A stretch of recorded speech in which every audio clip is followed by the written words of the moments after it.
We're back again here. This is Dr. Jenkins. This is going to be our next macronutrient chapter. We just finished carbohydrates. Now we're going to jump right into fats. Excellent. Here's our outline. Similar to the carbohydrate chapter, we'll do a review.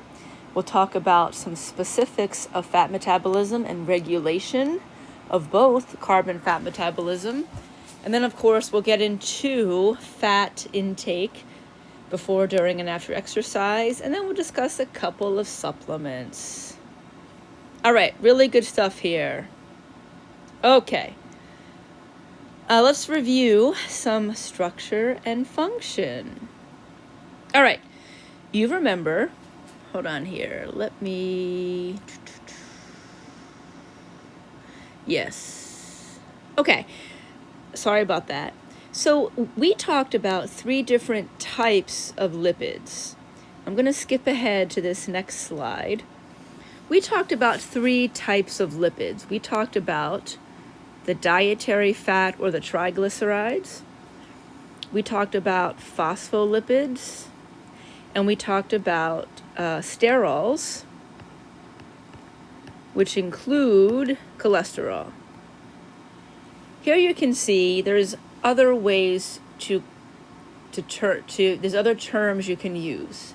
So for example, instead of saying triglycerides, we could classify it as a simple lipid, and then we could classify phospholipids as a compound lipid, and then sterols as derived lipids. I don't prefer to use those words, so I don't think that they're used that often, particularly in sports nutrition. So we're going to keep it simple and talk about the types of lipids we already know. We know that there are triglycerides. These are our dietary fats. What I was saying before is our Big Mac fat. And then there are phospholipids, which are tiny lipids that make up the cell membrane. And then there are sterols, which an example of a sterol is cholesterol. So let's structure this just like we did before. In the category of lipids, there are 3 types: triglycerides or dietary fat, phospholipids, and sterols.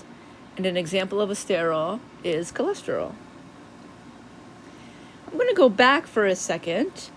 This slide talks about the overall structure of lipids. You don't have to know it specifically, okay? I just put it in here to give you the picture so you could see structurally and chemically what it looks like. But I'm not going to ask you this specifically, if that's okay with you. And I'm guessing it is okay with you. All right. When we look at these 3 types of lipids, I do want to break down the dietary fats a little more, because we're going to be talking about these most, aren't we? In terms of what athletes use their fats for, it's really all about the triglycerides. Make sure you review. And this was introduced in lab number 4, I believe. Was it number 4? Yeah, the digestive physiology lab, when we took a dietary fat and we broke it down. Make sure you know what makes up a dietary fat.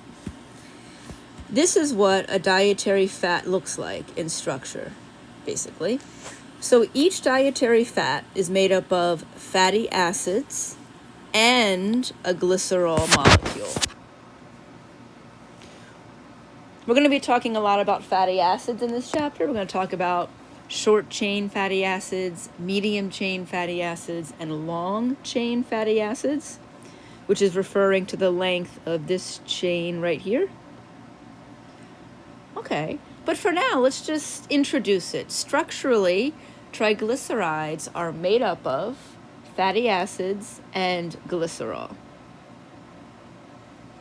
Nice and simple. Okay, so what are the functions? So our primary function that we're going to talk about, this is a sports nutrition class after all, is energy. We know that, folks. We may remember that what do our cells go to first? Carbohydrates. Cells will go to carbs first. What do they go to second? Dietary fats. So in this way, we kind of classify fats as more of a longer-term energy source. Remember, we tend to always be burning some kind of carbohydrate and fat mixture. So almost all the time, our muscle cells are going to be burning a carb-fat mixture. But if we break it down a little bit further, as we know from the previous chapter, our cells will go to carbohydrates initially because they are the fastest energy. But as soon as they can, our cells will start to burn fat. We like to burn fat because it gives us more energy per gram. It just takes a little longer to get to. True, the longer the duration of your exercise session, the more fat you're going to burn. Cool. And I also just want to remind you that we also use this dietary fat as adipose stored throughout the body. Now, of course, as athletes, we typically don't want an excessive amount of adipose, but we still need some, folks. We still need some. We need to have our organs protected by a thin layer of fat. We need to have a thin layer of fat underneath our skin for insulation. All right. And then we did talk about phospholipids as another type of fat. Just don't forget that the phospholipids make up the cell membrane. All right. And then what about the dietary intake? See, isn't it great when we had that intro chapter in chapter 2? So we've already set the stage. So you already know the acceptable macronutrient distribution range, otherwise known as AMDR. About 20 to 35% of our total diet should come from fats. Remember, these numbers are going to be seared into your memory. What percentage of carbs should come, or what percentage of our diet should come from carbs? Somewhere between 45 to 65%. And then here we have fat, somewhere between 20 and 35%. It is a nice range because depending on who you are, you might fall to the lower end of that fat or higher end of that fat. We can see here that the second bullet point, most guidelines will say you should not get more than 10% of your calories from saturated and trans fats. You don't have to know that for this class. Typically, a high amount of saturated fat isn't good. But I think our emphasis on that has gone down in the last 5 or 10 years. You know, we used to think that saturated fats were all bad. Fats, saturated fats, bad. And now we're seeing more of an emphasis on sugar as a problem, having too much sugar. So even though we need sugar, we need some carbs, it's quite easy to bring in too much added sugar. But either way, we of course want to have more of the healthier fats than the least healthy fats, which are the trans and the saturated. And then in terms of cholesterol, because that's another type of fat, it's a sterol. This might be news to you. Our body can produce cholesterol. And for the most part, we can make all the cholesterol that we need. Now, does this mean that you shouldn't have eggs because they have cholesterol in them and we don't need any extra cholesterol? You can have some added cholesterol, of course. Certainly too much of it. And a lot of times, foods that are high in saturated fat are also high in cholesterol. You want to keep those to a reasonable limit. The guideline is usually you shouldn't bring in more than 300 milligrams per day because we already make a lot of the cholesterol we need. So even if you didn't bring in any, you'd be okay. All right. Oh, excuse me. I apologize. Excuse me again. All right. Now, we're going to spend quite a bit of time talking about fat metabolism. Metabolism, in this case, even though we talked about, I think we may have talked about it before, didn't we? I may have defined it before, and I don't remember, but one way to define metabolism in the body is to say the sum of all the chemical reactions. If you have a high metabolism or a high metabolic rate, your body completes chemical reactions quickly. If you have a low metabolism or low metabolic rate, you complete chemical reactions slower. And that's true as far as a definition. But when we tend to put a nutrient in front of that word, such as fat metabolism, what we're talking about is metabolizing or burning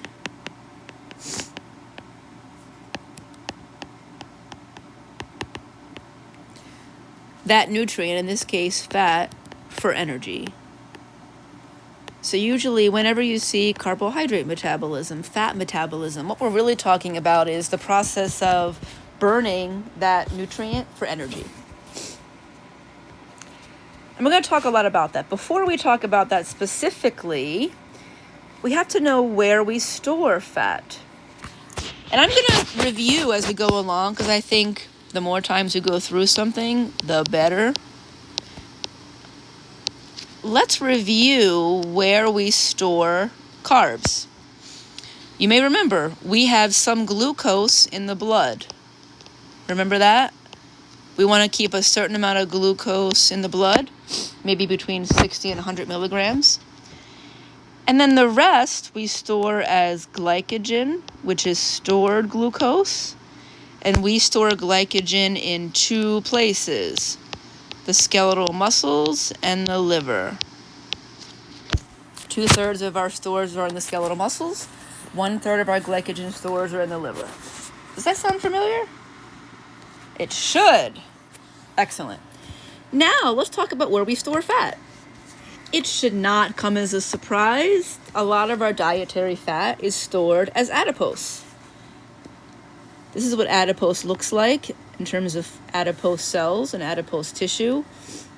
Each one of these is a fat cell, and not surprisingly, they're pretty robust, i.e. fat. This is what our storage fat is, the fat over your stomach or underneath your triceps. We all have some of it.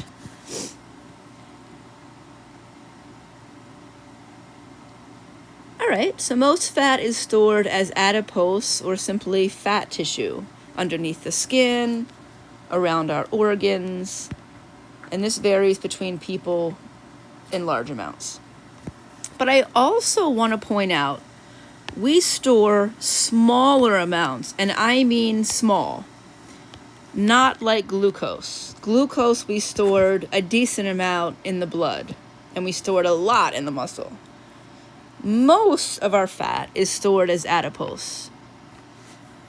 But we do, in fact, store a very small amount in the skeletal muscle, and we do store an even smaller amount in the blood. But it is small. Here's a picture of some muscle triglycerides. This right here is an example of some dietary fat right in the muscle. So we do include some, we store a little bit in the muscle, which is good, but by and large, most of our fat is stored as adipose under the skin and around organs. Now, as we're going through this, the reason I added this is because I used to get a lot of questions about it, so it just made sense to just put in a slide. How much adipose should we have? How much of that fat storage should we have? And I guess if I put should. Anytime you have the word should, I mean, everyone's different, right? So certainly genetics plays a role in this. Based on your biological parents, you're genetically prone to having a certain range of body fat. But we certainly can have an influence on this. Diet plays a huge role in how much body fat we have. Diet plays a much bigger role than exercise, even though exercise can also burn fat. And of course it matters. Diet has the bigger impact. But in terms of an athlete or in terms of just overall health, we can agree that there's probably a certain amount of fat that we should have and still be considered quote unquote healthy. So I have some amounts here for average college age male and an average college age female. If you are older than the traditional college age, like I am, these norms will go up a little bit because as we get older, our metabolic rate goes down. So we tend to store more fat and it's more difficult to burn. But we'll start with just a college age. So a college age male, a nice range that would be considered healthy is for a college age male to have between 10 and 20% body fat. For a college age female, a nice range that's considered healthy is between 20 to 30%. Now, does this mean that if you're a college age male and you're 21%, you're going to die because you have too much body fat percentage? No. I'm just giving you a range, a ballpark. Athletes are going to tend to fall more on the mid to lower end of this, usually. Certain sports are more weight conscious.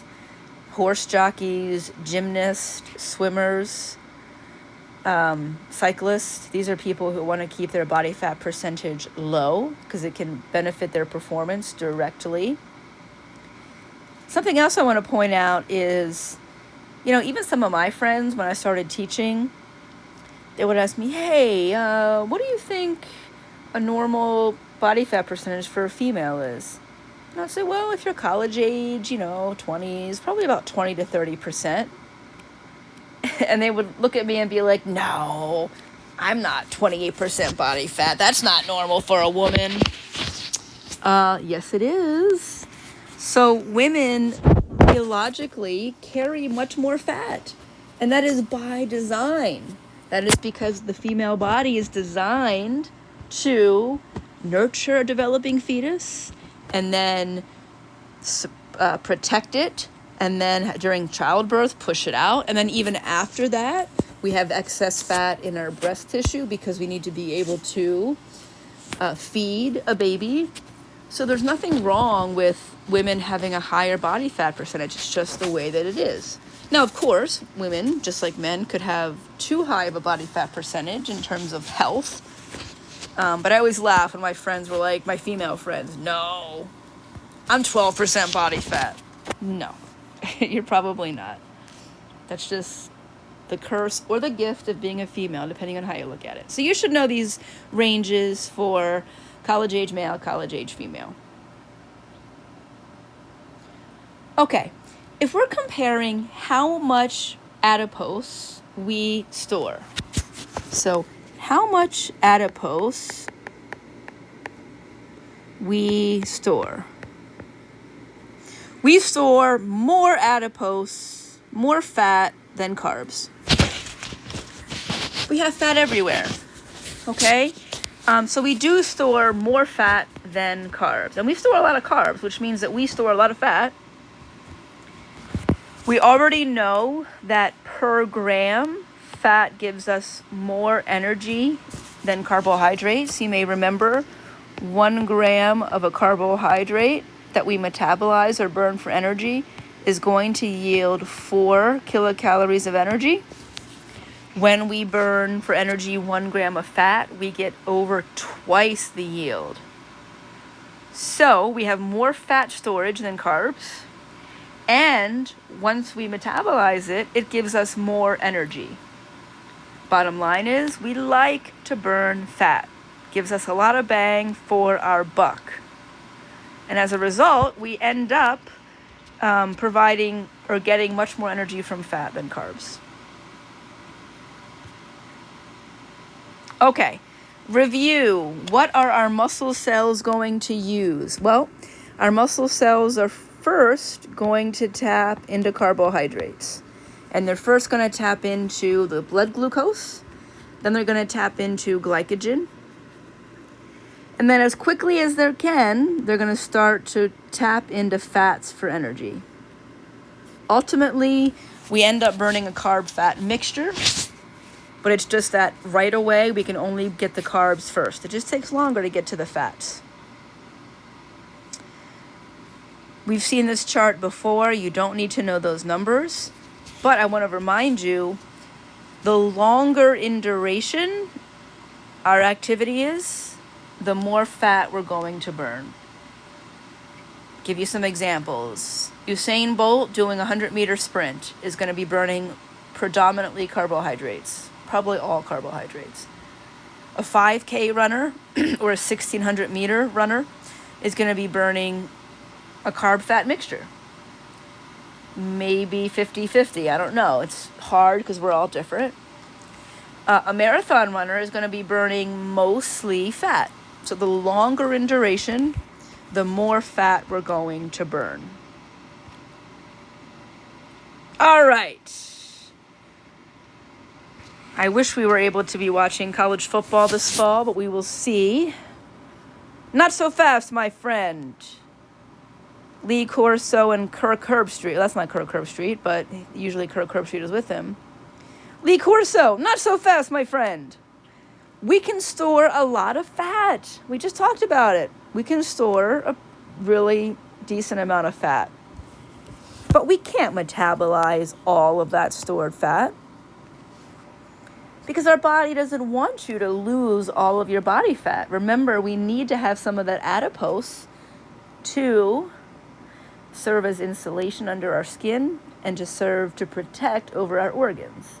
So even though I've been going on and on about how much fat storage we have, we're not able to use it all. We're probably better able to drain our glycogen stores than we are our fat stores. But we can still use a good amount of that fat. So let's not get carried away here. Okay. One of the things that makes fat take longer to get to is that there are more steps to metabolizing it. Remember, we keep saying carbs, our muscle cells go to carbs first because they can be broken down quickly. Our body would like to burn fat quickly. It's just that it can't. It can't burn it quickly because there are so many steps. It is more difficult. It takes more energy, takes more time. It is more difficult to metabolize fat. However, once we get through all these steps, we get a good payoff, right? Because every gram of fat gives us over twice the energy of carbs. All right. I'm going to give you a brief description of these 6 steps. Keep in mind that your exams in this class are not essay. So at this, 100 level sports nutrition class, I would never ask you to write me an essay describing in detail all the enzymes and everything else for the steps of fat metabolism. I'd like you to know some of them. And as we go through it, I'm going to point out what I'd like you to know. These steps are in order. So we have to do lipolysis first and then work our way down because the last step is going to be fat oxidation. All right, so the first thing in terms of chemical reactions of how we're going to take that adipose and metabolize it for energy, the first thing we have to do is break down the triglycerides into fatty acids. So we take the big form and we have to convert or break down triglycerides into fatty acids. This process is called lipolysis. This occurs inside the fat cells. You don't have to know that, but I'm just saying. So in our adipose, those marshmallow-looking cells, we have to break down the triglycerides into their smallest pieces, fatty acids. So you should know this, right? Lipolysis. Then, of course, we're going to put those fatty acids into the bloodstream, but I'm not going to ask you that one. And then we transport those fatty acids through the bloodstream. Not going to ask you that either. Whenever you see FA, it's just shorthand for fatty acids. And even though you don't have to know steps 2 and 3, I just want to give you another reason why fat is more difficult to deal with. Fat, because it's lipid soluble and not water soluble, the bloodstream is mostly water. Lipid soluble fat is not able to dissolve in the bloodstream. It has to have a carrier, so it needs a special carrier in the bloodstream. All these things add steps, add time. We then want to get our fatty acids into the muscle. I mean, that makes sense. If we're going to be metabolizing it for energy in our muscle, we have to transport those fatty acids into the muscle. And of course, everyone, I'm simplifying these steps. There's much more behind the scenes. We're going to transport those fatty acids into the mitochondria. That's the part of the cell that produces energy. This is where a lot of our cellular respiration, where our production of ATP is going to happen. And I want to point out an enzyme that is utilized in this process of bringing the fatty acids into the mitochondria. It's an enzyme called carnitine. We need enzymes for all of these steps. I just haven't talked about them. But I bring up this one because we're going to see a supplement that deals with fat metabolism, and that supplement is called L-carnitine. So when we talk about that supplement later, you're going to be able to understand where it would potentially help. And that is in this step of fat metabolism. Okay, the step of fat metabolism where we bring that fatty acid into the mitochondria. And of course, the final step is oxidation, where in the mitochondria, we're going to enter the fatty acids into the Krebs cycle, and it's going to be converted into ATP. The term oxidation tells us that oxygen is going to be needed. So among other ingredients that need to be there in order for this to happen, we need oxygen. Now, I really simplified this. And let me just show you how much more complex it is. These are some of my personal notes. When I was getting my PhD, one of my courses was biochemistry. So we had to know every single minute detail of these processes. So you can see in purple, I have all the enzymes. So every step has an enzyme. You can see in general what was happening. Again, this is just to show you how complex it is. We have fat. Let's see, maybe I'll use black. Okay. We have fat that comes from adipose. Sometimes we have fat that come from other parts of the body that we bring into the blood and then convert it into adipose. Step 1 is lipolysis, where we break down triglycerides into the fatty acids. Then step 2 was we had to take these fatty acids into the bloodstream. Step 3 was transporting them through the bloodstream using a carrier. Then we had to bring them into the muscle. Actually, that's the other way around, but yeah, here we go. Then we had to bring these fatty acids from the blood through the muscle, eventually into the mitochondria. Actually, this is into the outer part of the mitochondria. Then we had to go into the mitochondria. Here's carnitine. We're not done yet, folks, because then there is the oxidation, which was our last step. So you can see all the things that are involved in beta oxidation. So again, you don't have to know all this detail, but this is an example of the complexity. You just have to know what we talked about. And suffice to say, it's a much longer and more detailed process than metabolizing carbohydrates. Carbohydrates can basically skip all the beginning steps and just go right here, to be honest with you.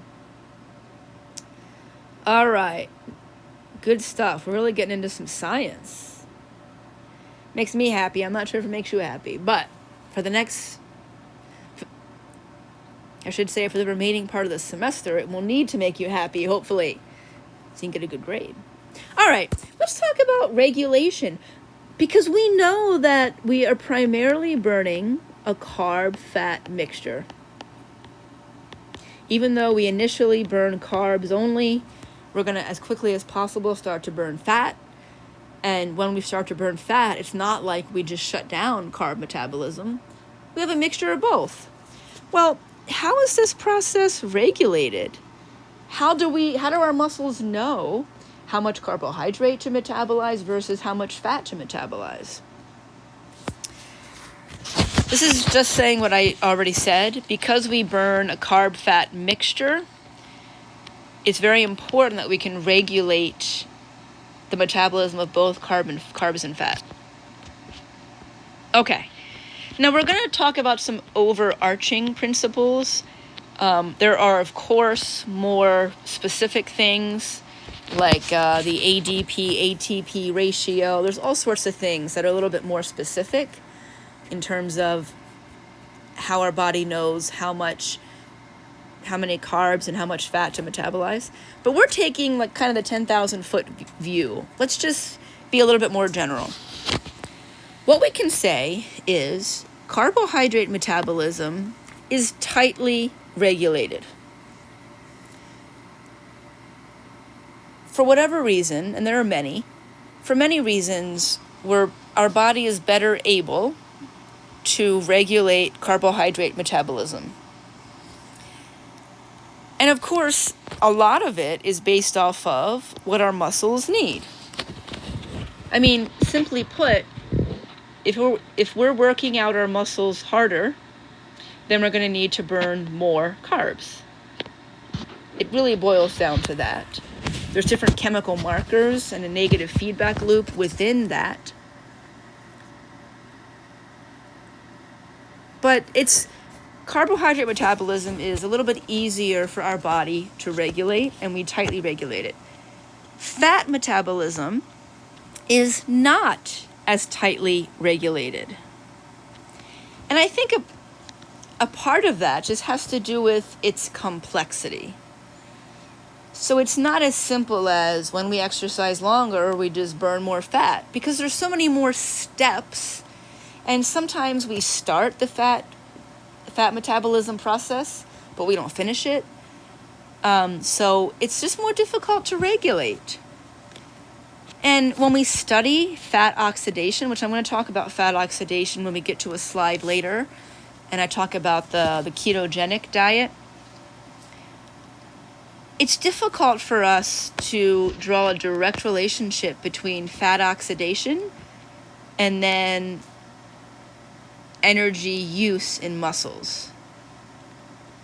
Even though there's a loose correlation that when we oxidize or burn more fat, there's a loose relationship that when we burn more fat, we could say that our muscles are using more fat. Apparently I can't talk at the same time right now. There's a loose connection that when we burn more fat, then our muscles use more fat. I mean, that would make sense, but it's not as direct as you would think. Sometimes there's some things that maybe don't always go along with that. As we saw in the carbohydrates, the primary regulatory factor was energy needs of muscle. But because this relationship isn't always direct, the energy need of muscle isn't always the primary regulating factor in fat metabolism. Instead, a large part of it is fat availability. And I don't mean how much adipose you have, because we all have probably very sufficient adipose stores. It's fat availability to the muscle. Because remember, it takes a lot of steps. It takes a lot of steps to get those fatty acids to the muscle. So it's not a matter of how much adipose we have necessarily. It's a matter of how good are we at those first 4 steps of fat metabolism. How much fat is available in the muscle. And of course, fat metabolism is going to vary based off of how many carbohydrates we're metabolizing.